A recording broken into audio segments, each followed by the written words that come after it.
વાગરાની સાયખા જ્વેલરીસમાં આવેલી અલ્કેમી ફાઇન કેમ કંપનીમાં સર્જાયેલી ભયાનક દુર્ઘટનામાં શ્રમિક રાહિલ સૈયદના મોત સાથે કુલ મૃત્યુઆંક 3 ઉપર પહોંચ્યો છે। કંપની મેનેજમેન્ટ દ્વારા શ્રમિકોના જીવની કિંમત કોડીને આંકીને અસ્વીકાર્ય વળતર પધરાવવાની હીન કોશિશ સામે લોકરોષ ફાટી નીકળ્યો છે।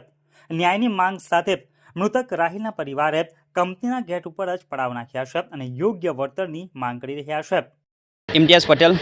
ભરૂચ જિલ્લા યુવા કોંગ્રેસ ઉપપ્રમુખ। હાલ આપણે ઉપસ્થિત છીએ ભરૂચ જિલ્લામાં આવેલ સાયખા જીઆઈડીસી વિસ્તારમાં કે જ્યાં આલ્કેમ ફાઇનકેમ કંપનીના અંદર થોડા દિવસો પૂર્વે એક અકસ્માતનો બનાવ બન્યો હતો, જ્યાં કંપનીના અંદર 4 કર્મચારીઓ ગંભીર રીતે દાઝી ગયા હતા અને જેમાં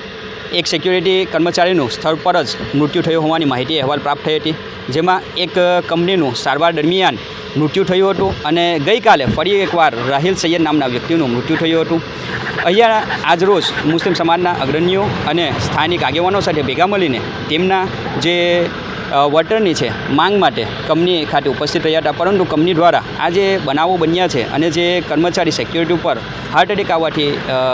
મૃત્યુ પામ્યા હતા તેને એક નાટ્ય રૂપાંતર આપીને કુદરતી મોતમાં રૂપાંતર કરવાનો પ્રયાસ કર્યો હતો, જેના વિરોધ સંદર્ભે અને પ્રજાહિત કાર્ય માટે મેં મારા થકી ગુજરાત રાજ્ય માનવ અધિકાર આયોગ વિભાગના અંદર એક રાવ નાખ્યો હતો, જેના જવાબરૂપે ગઈકાલે સમન્સ ભરૂચ જિલ્લા ડીએમ એટલે કે ડિસ્ટ્રિક્ટ મેજિસ્ટ્રેટને ગુજરાત રાજ્ય માનવ અધિકાર દ્વારા સમન્સ પાઠવવામાં આવ્યો છે અને તેનો ખુલાસો માંગવામાં આવ્યો છે। આવનાર દિવસના અંદર જો આ પરિવારના પડખે કંપની ઊભી નહીં રહે અને યોગ્ય વળતર નહીં આપે અને અહીંયા જે સ્થાનિક અધિકારીઓ છે એ અધિકારીઓ આ જે કંપનીના 2 જવાબદાર અધિકારીઓ છે તેના સામે કાયદાનો કોઈનો વિજય નહીં, તો યુવા કોંગ્રેસ આવનાર દિવસોના અંદર આ જે પ્રજા છે અને જે ભોગ બનનાર વ્યક્તિઓ છે તેમના પડખે ઊભા રહીને રોડ ઉપર ઉતરીને એમના હક અપાવવા માટે કટિબદ્ધ છે।